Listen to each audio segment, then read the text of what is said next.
incontestablement, le jugement qui a été rendu aujourd'hui, le 14 février 2014 par le juge des référés, est une victoire.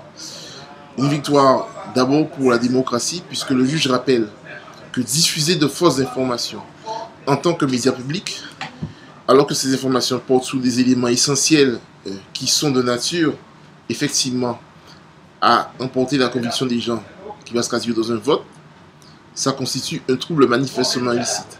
Le trouble manifestement illicite en droit des procédures civiles, c'est le comportement qui est tellement grave qu'il constitue à la fois un délit civil, un manquement civil, mais également un manquement qualifiable pénalement. C'est pour ça que dans l'audience, nous avions fait état, dans notre plaidoirie, de l'idée de fausse information qui est sanctionnée par la loi de 1881 sur la presse.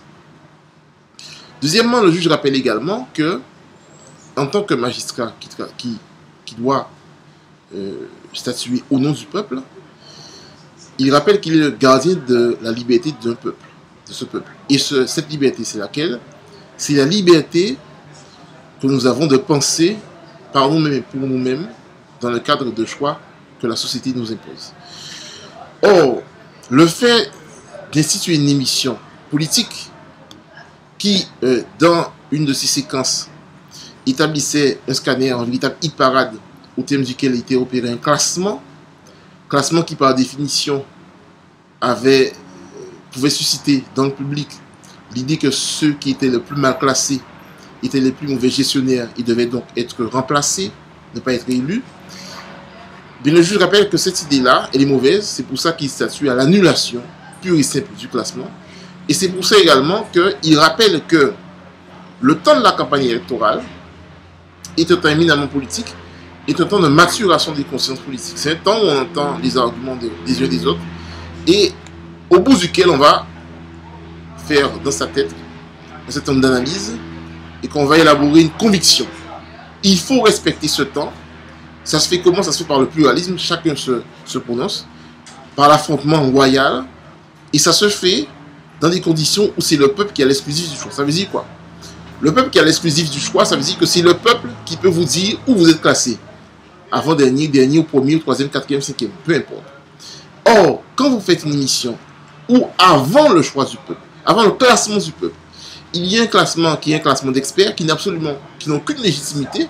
Le journaliste, il a une seule légitimité, c'est une légitimité d'expert.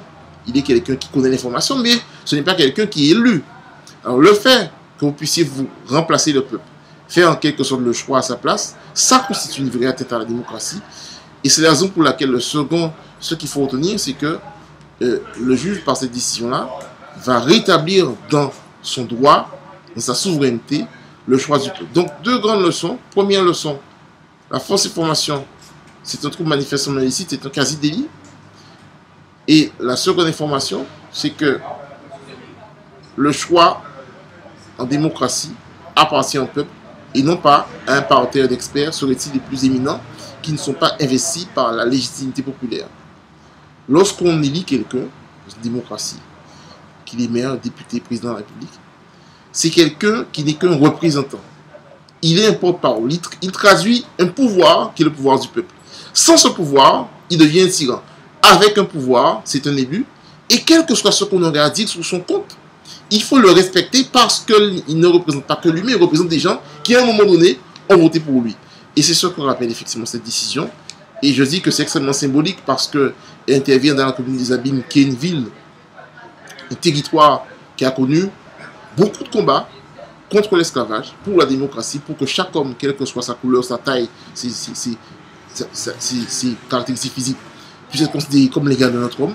Et c'est aussi un jour de résultat de débat judiciaire qui est symbolique parce qu'il intervient pratiquement 220 ans, jour pour jour, après le décret, premier décret d'abolition de l'esclavage du 4 février 1794, qui effectivement, déjà là encore, posait la question de la nécessité d'une société épanouie, une société démocratique, une société où chacun échange argument par argument et non pas mensonge contre la vérité. Aujourd'hui, c'est une victoire puisque la vérité, en définitive, c'est elle qui triomphe par une telle décision de justice.